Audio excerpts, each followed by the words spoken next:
आज हम भवन के मुख्य द्वार के सामने के वेद पर चर्चा करेंगे। वेद वो होते हैं जो वास्तुशास्त्र की दृष्टि से महत्वपूर्ण होते हैं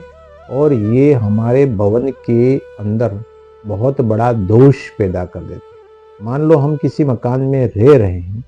उस मकान के द्वार के ठीक सामने कीचड़ एकत्रित हो रहा है,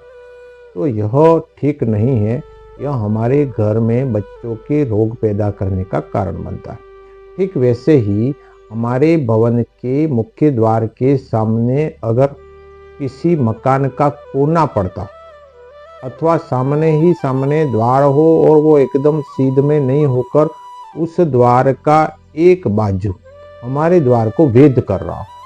तो इस तरह से ये भी द्वार वेध कहलाता है। अगर हमारे द्वार के ठीक सामने कोई वृक्ष हो,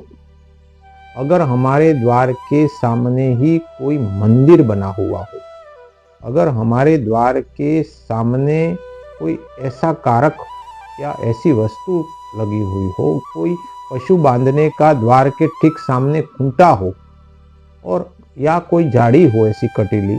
जिसमें कांटे हो, तो ये सब द्वार भेद का कारण बनता है। किसी सामने वाले के मकान का पिल्लर जो ठीक हमारे द्वार की सीध में आ रहा, अगर हम समकोण की दृष्टि से देखें और एकदम सीध में हो, वैसे तो हम साइडों में होने पर भी कभी कभार टेढ़े खड़े रहकर बता सकते कि सीध में है, परंतु वह मान्य नहीं है। एकदम सीध में अगर हमारा घर को आड़ी दृष्टि से देखने के बाद में उसके सीधे 90 डिग्री के कोण में सामने जाने पर अगर कोई द्वार वेद लग रहा हो, तो वह वेद हमारे लिए शुभ नहीं होता है। इस वेद के संदर्भ में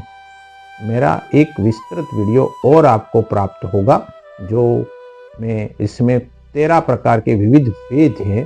जो आपको अच्छी जानकारी प्रदान करेंगे। तो द्वार के सामने वेद हो, उसको मकान बनाते समय अच्छे वास्तुशास्त्री से सलाह लेकर उसको दूर करना चाहिए, उसके बाद में हमारा मकान बनाना चाहिए।